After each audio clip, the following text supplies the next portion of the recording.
Thank you everyone for joining. We'll get started, but we might be admitting some more participants as we go along the way, so bear with us on a technical level. Before we begin, I'll just start our meeting with a karakia, and this is all about coming together as a group. So I think it means, especially for online, recognising that we're coming from all different spots. Tue ki ranga, tue ki raro, tue ki waho, tue ki roto, tue ki te here tangata. Ka rango te po, ka rango te ao, homie, huie, kai kie. Thank you. I'll just go to sharing our slides before we start it. That one there. So hopefully you can see that on your screens. I'm Renee. I'm a catchment action planner at ORC in the Integrated Catchment Management team. And thank you for joining us tonight to get some information about a catchment action plan process that we are kicking off. So tonight we'll hear from Councillor Gillespie as a bit of an introduction, and then we'll go to Mel White, team leader of the ICM team, to hear about the program that this project sits within. Sandra McIntyre is joining us from Dunedin. She's with Okaha and will give us some background on the mana whenua connection to the area and how they're involved with this project. And then I will give you some more detail about the catchment action plan itself and forming an integrated catchment group. And so I'll tell you what that means. We will pause for questions after each of the speakers, and we'll have some time for questions at the end. And just to note, we did hold this same information session in person this afternoon. So you're getting the same information as some of your friends might have heard this afternoon. So I'll hand over to Neil, please.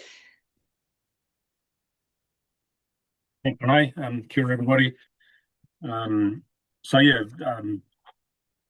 whole thing about the integrated catchment management program, it comes from the ORC's long-term plan 21 to 31, where the ORC said back then that it was going to lead the development, implementation and review of integrated catchment action plans in collaboration with the iwi and the community.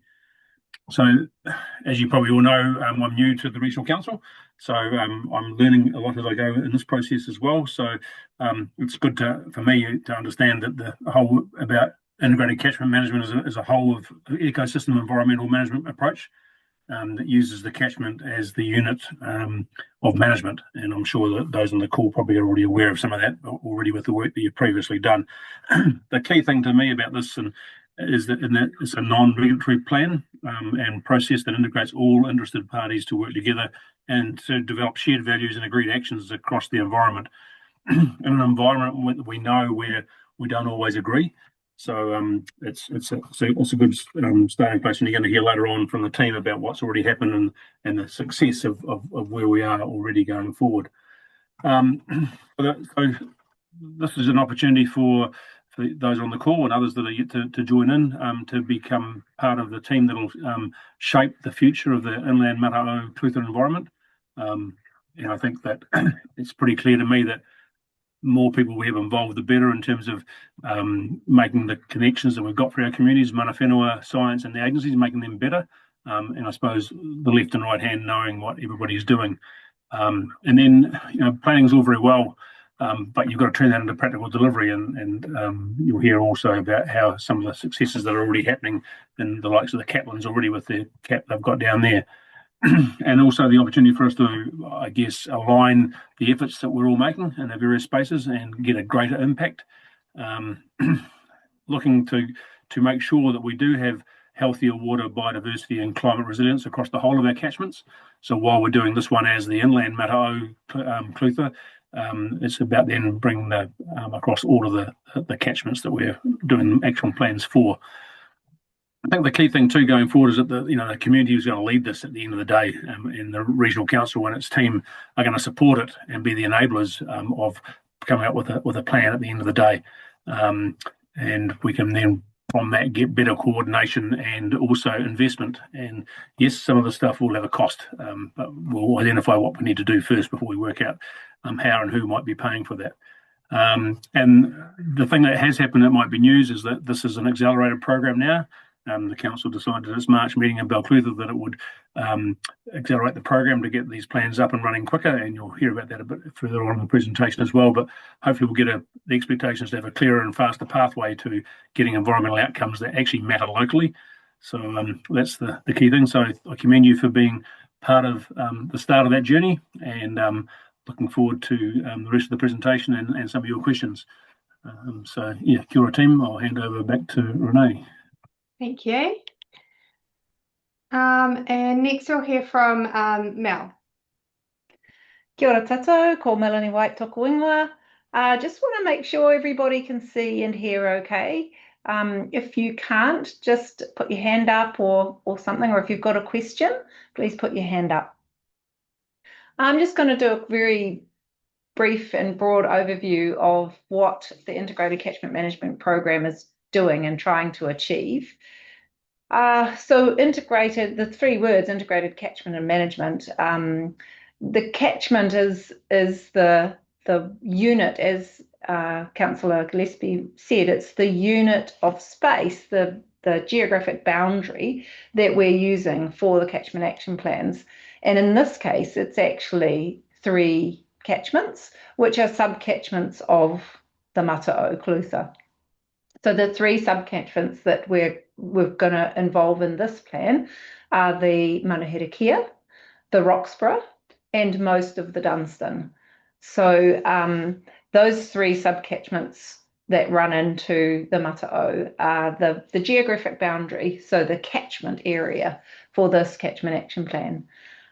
Integrated means that we're not just looking at the river and where the rivers are and the water, but we're actually looking at the whole ecosystem. We're looking at everything within that boundary that makes up the environment that we live in. And management is to do with how are we going to plan and carry out actions to improve and enhance our environment. So we integrate all the work and shared goals that people have already established, and we build on these plans and ideas. So we don't start at zero, we build on all the work and the plans and ideas that are already there. And we include social, economic, and cultural considerations in that.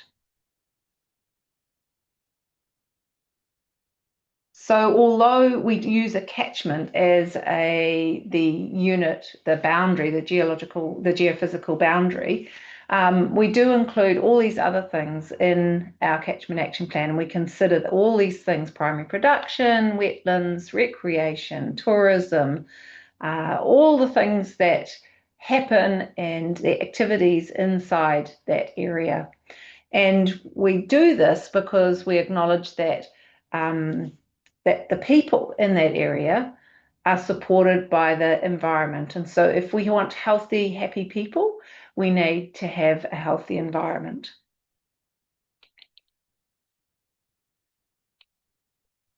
The principles that we use in this process are listed there, and so the first and most important thing is that we collaborate. So the purpose of setting up this integrated catchment group is to have as many different groups represented as possible, so that we get input from many people and that everyone's voice is heard. We use the best available knowledge, as I mentioned, all the plans and ideas that are already out there, but also Mātauraka Māori, your local knowledge of your area, and any technical or scientific information that we can gather, we use that in the plans too. The plans are focused because we've defined this area and we're concentrating on this area and everything in this particular area, not outside that area.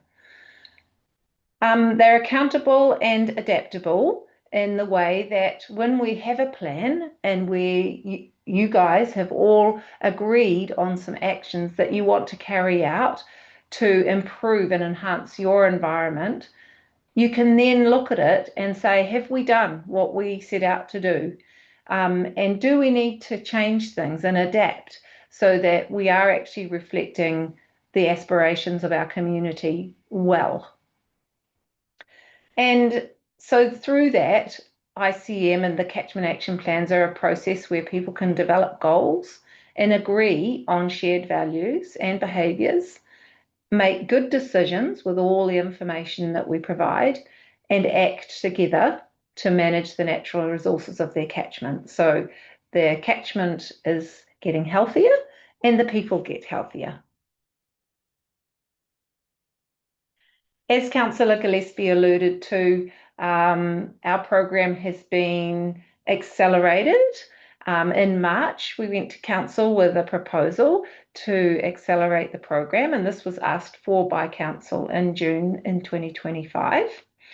And because we didn't want to compromise on the really good process that we've got set up, we had another look at how else we could get all of Otago with catchment action plans in a faster time. And one of the things that we decided on was that the inland Mata'o, rather than doing the separate rohe areas of Roxburgh, Dunstan and Manuherekia as separate caps, that we would join those together.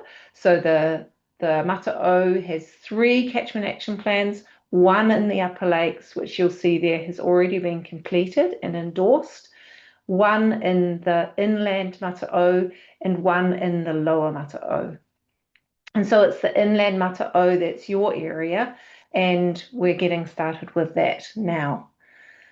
The Catlins has also been through this process and has a plan that was endorsed by Council in 2024, and the Taieri catchment is underway. So that catchment is integrated catchment group is just had their 3rd workshop out of 6, so they're about halfway, and it's going really, really well.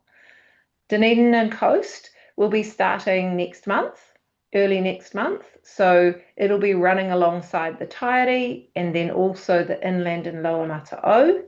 And then next year, when Dunedin and Coast is finished, that's by the end of this year, North Otago will start. So early next year, North Otago will start, and all of the catchment action plans will be complete by the end of 2027, next year. So then the whole of Otago will have catchment action plans across the whole area, which we think will be really useful going forward. So that's me. Your last slide. Is there any questions for Mel at this point? We'll also have questions at the end.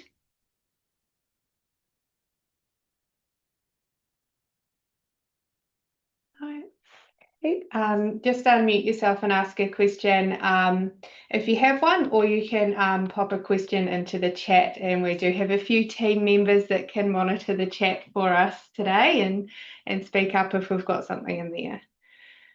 So next we'll hand over to Sandra.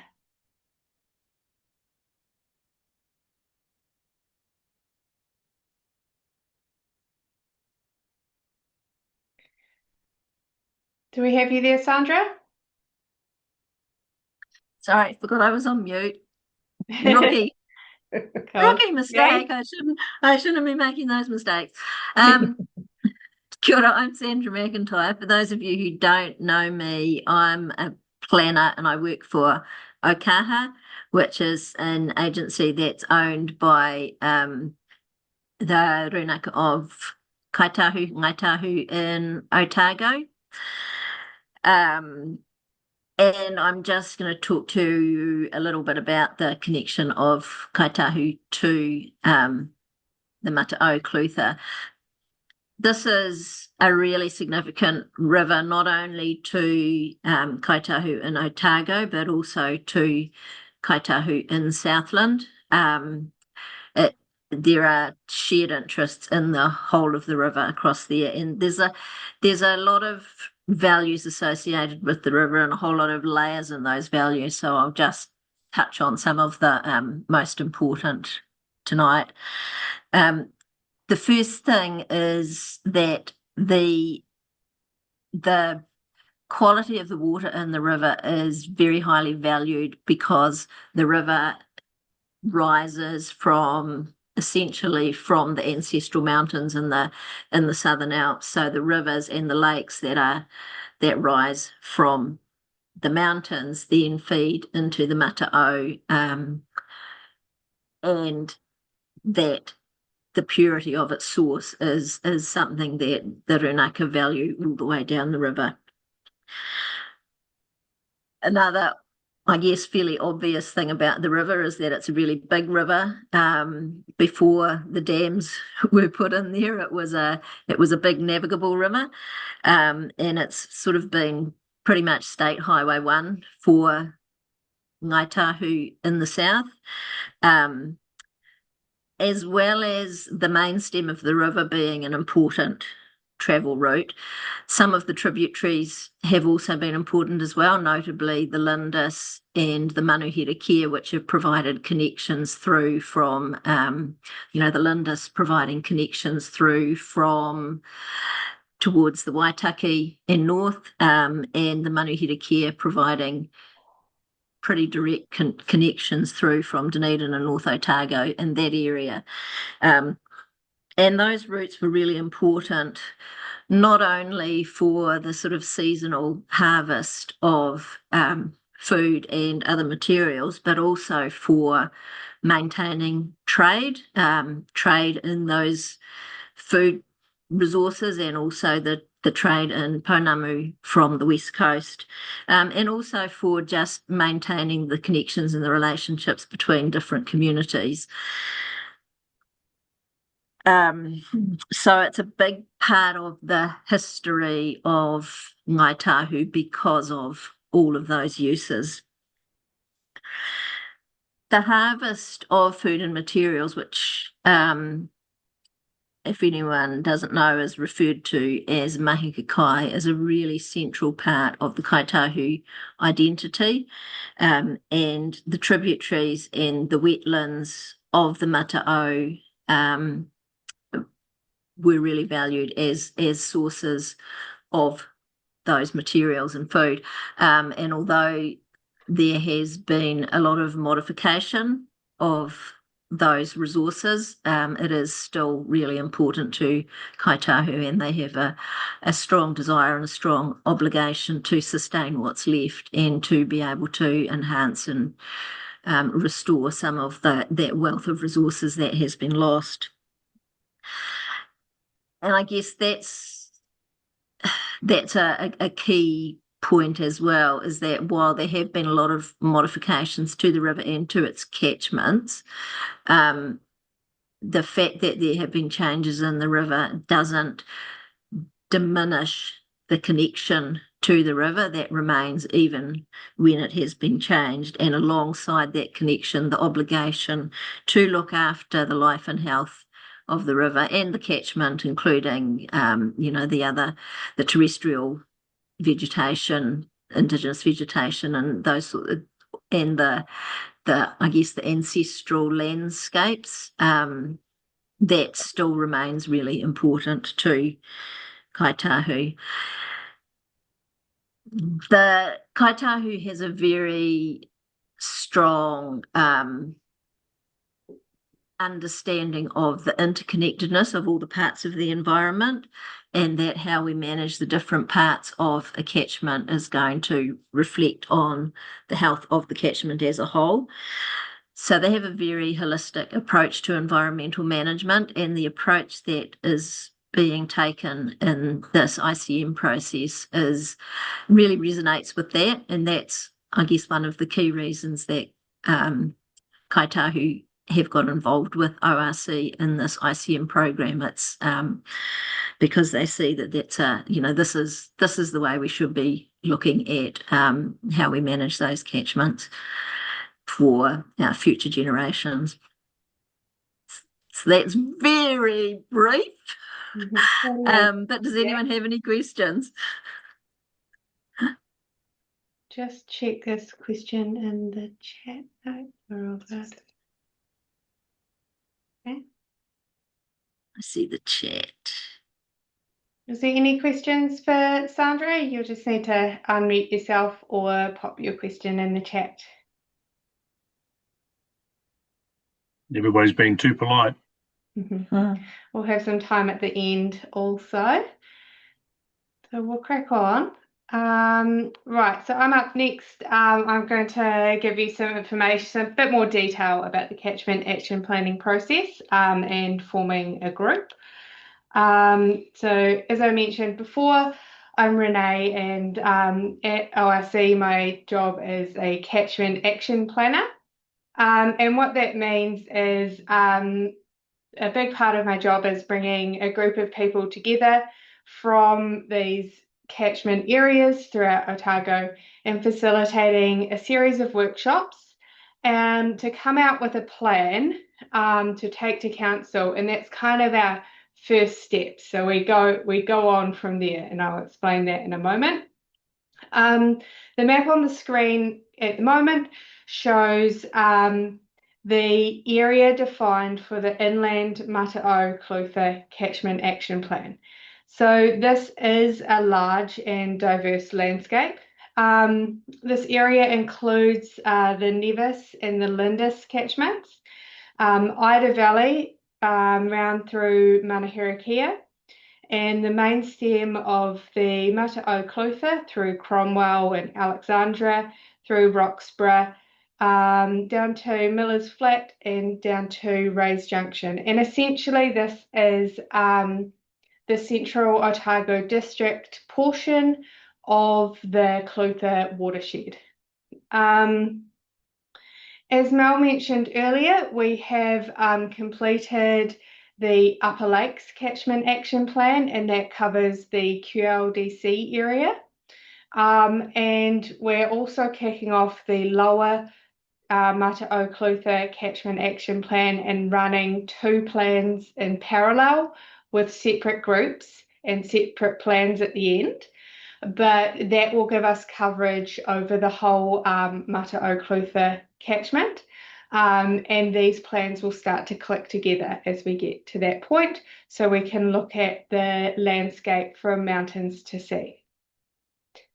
We recognise that this large area already has many community groups and catchment groups hard at work, doing great work on the ground, and some groups already have plans in place. And there's different plans that cover different areas here. So our goal is to look at all of that work and build on it and not replace it, and provide more coordination between those groups. Because of the size of this area, it requires a broader landscape scale approach. And I think that that will bring an added value in giving a really good shared picture across that wider landscape and better connecting existing efforts. So I've said catchment action plan a lot, but what is that? So a catchment action plan is how we deliver integrated catchment management to our communities at ORC. And we do have some examples. So if you visit the website, you can download the Catlins Catchment Action Plan and the Upper Lakes Catchment Action Plan, which give you the best idea about what sort of end product we're producing. We co-develop these plans through 6 workshops, and we follow a planning framework called the Conservation Standards, but we do adapt that framework to local needs. The workshop process gets people in the room together. So we bring together community members, mana whenua, agencies and industry sectors. And this is a really valuable part of the process for coordination. This is a non-regulatory process. the Catchment Action Plan does not create rules or limits. Instead, it focuses on community-led action, coordination, and practical delivery. While this is separate to formal policy and regulation processes, it still needs to align with them. Once we have a catchment action plan, that's kind of just the beginning. We do continue on with a group focused on delivery of the plan. And they act as a bit of a forum across the landscape, providing coordination between different groups with a lot of representatives coming along. So some of the benefits of this process, I've already touched on some of these, but the huge benefit we've seen from both the Upper Lakes and Catlins plans that we've published, and also the Tairi plan that's in process, is the increased collaboration between different interested parties. And so it's not just the plan itself, but the process of developing it and coming together that's a real strength. The Catchment Action Plan process also helps ORC better understand local needs, and we can then adapt our work programs to provide more of what's needed to that particular catchment. While there's not direct funding attached to every action from day one, the process helps improve coordination and strengthen funding cases and make better use of existing resources.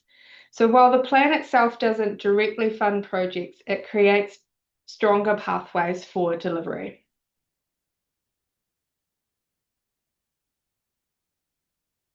So this diagram shows our planning cycle, and an important part of this diagram is we're trying to convey that we keep going, so we're always developing the plan and adapting it.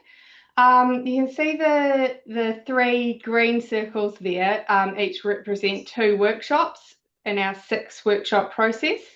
So prior to starting workshops, we've been building partnerships and relationships and getting people on board. We've visited and talked to a lot of different people to see how interested they are in the process and what they think it should be like. Then once we start workshops, we're working towards establishing those shared values and goals. Identifying all the pressures on those goals and what is driving those pressures, so we can identify some places to intervene. Then we come up with some agreed actions. And just to note, I suppose when I say agreed actions, it's important that we know we're not asking everyone to agree on everything, but the Catchment Action Plan includes enough things that we find that everyone can find something that they relate to, and something that they can collaborate with someone towards. Once we have the plan, we take it to ORC Council and ask them to endorse it. And endorsement means that us ORC teams can start getting on with aligning work programs to that plan. We do continue on with a group of people focused on delivery in that implementation phase.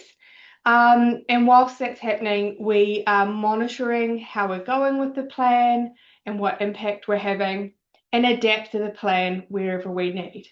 There's a couple of review points, one at 18 months to check that we're on track, and one at 5 years to really refresh the plan. But we can also adapt at any point as we need, as things change, and we know there's a lot of change at the moment. Another big factor is our online and interactive components. So our website that we have up at the moment, orc.gov.nz/inlandcap, this will be the place to go to get all the information. So currently we have the expression of interest form to be involved in the workshops is on there, and the terms of reference are downloadable from here as well. And we've got that interactive map of the boundary, so you can zoom in and see exactly the area. As we develop the plan, we'll publish more digital mapping and dashboards to the site, and we'll also have a couple of surveys along the way, which will be published to this site. So it's really a place you can go to follow progress, and you can also share information with us through feedback and surveys. So in order to start this planning process, we're bringing together a group of people, and we call them an integrated catchment group. I'm aware there's a lot of terms within this. And those groups are made up of some designated roles and then some open roles that are open for expressions of interest. So the designated roles are that we'll have an ORC counsellor, and that'll be Neil. We'll have people from CODC. We'll have mana whenua representatives for Otago and Southland. We'll have the Department of Conservation and LINDS. And then we're looking for 15 to 20 community members, industry representatives, catchment group leaders, to join that group and participate in the 6 workshops. We're looking for people that have skills and knowledge that when we analyse this landscape, we recognise that we need certain skills and knowledge in order to do this planning process. And you can see some of them listed there. So mataraka Māori is important to have, and community and local networks as well. So people bringing those contacts and relationships to the group. People have knowledge around ecosystems and native biodiversity, our farming knowledge and horticultural knowledge, water management and hydropower generation, local business leaders, and tourism and recreation involvement will all be really important. And so to express interest in being part of the group, you can head to our website, and there's a digital form, and all of those skills and knowledges are listed on the form, and we ask you to tick the ones that you think you can bring to the group. And then you can also detail and tell us, what sort of connections you have and what groups you're involved with. So please tell us everything, because we want to know. We recognise that perhaps you're in a certain role at the moment, but you might bring a whole lot of knowledge from your life to the group. So being a member of that group does involve a commitment to attend 6 weekday workshops that run from 10 a.m. to 2 p.m. And they're in-person workshops, and they'll be located throughout the catchment area. So there's travel to those workshops as well. And the 6 workshops will be approximately 6 weeks apart throughout the rest of the year. We ask that people come and share their local knowledge with the group. I really think that people that live and work in the catchment know it best, and we want people to bring that lived experience into the planning process. You also would act as a connection between the community and the catchment action planning process, and the other way around as well. So there might be people in your community with questions about the plan, so you can answer some of those or connect us to answer them. And also you might, say, attend some local meetings, and you might be able to speak about the CAP and tell people where they can find more information. And a really big part is continuing on with working relationships that you make in those workshops. And I think that's been one of the major benefits that we've found for people who have been involved. And we totally recognise that people are busy, and not everyone will be able to attend all of these workshops, but people who are interested in the Catchment Action Plan, we still want to keep in touch. We'll be having 3 site visits that'll be scheduled on weekend days to provide another opportunity to connect if you can't connect during the week. And we'll bring together both actually the inland and the lower group to come to a site together, which does give us a little bit more connection downstream so that we can get to know each other more from mountains to sea. We'll have 2 online surveys, one sort of a halfway point of planning and one at the end. Those will be hosted on our website and they'll be advertised online as well.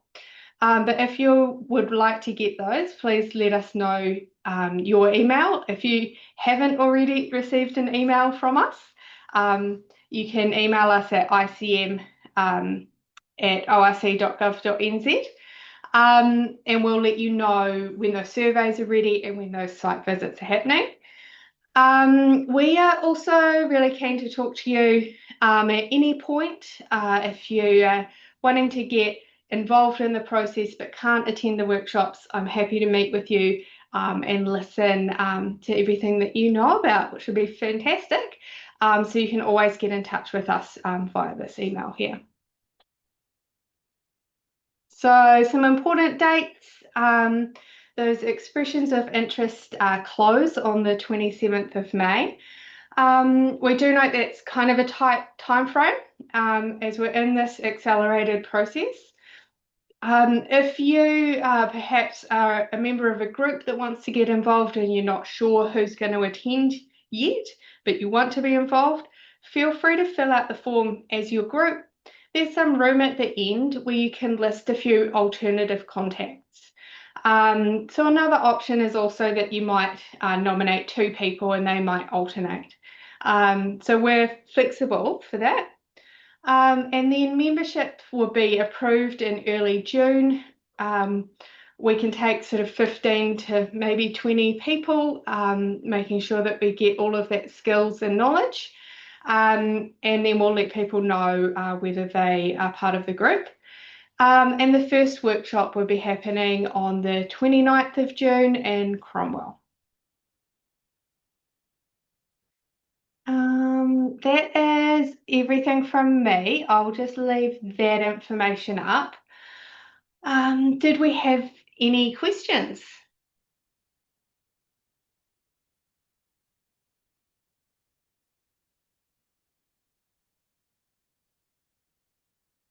Okay. I do. Yeah, great. Thank you.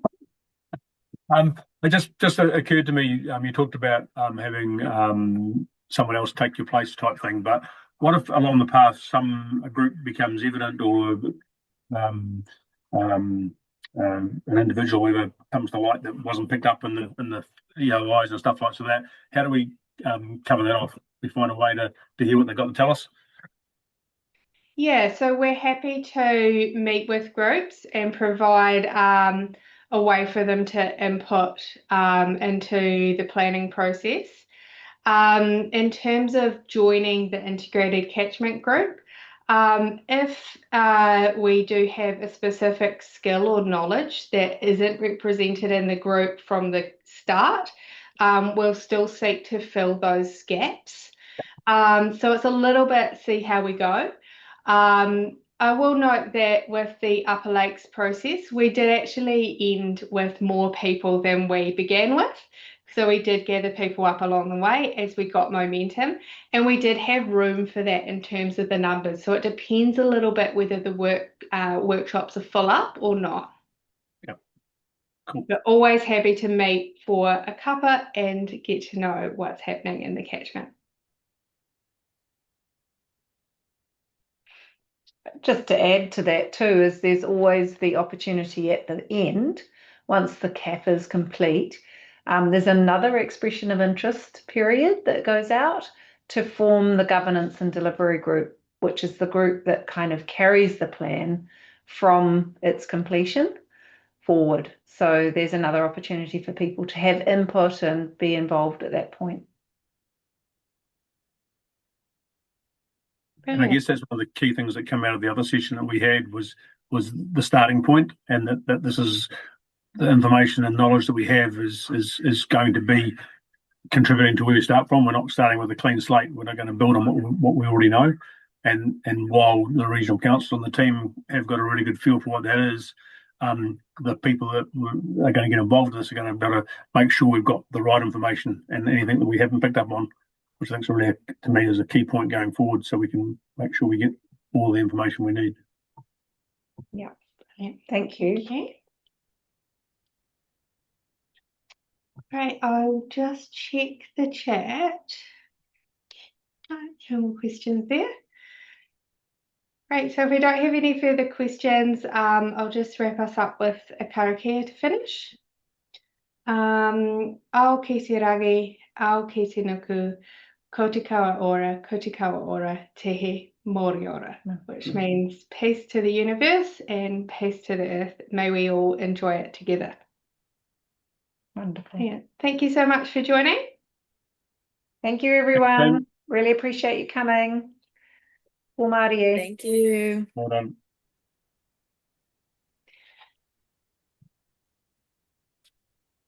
And I'll get out again. Oh, there's the end button. Great.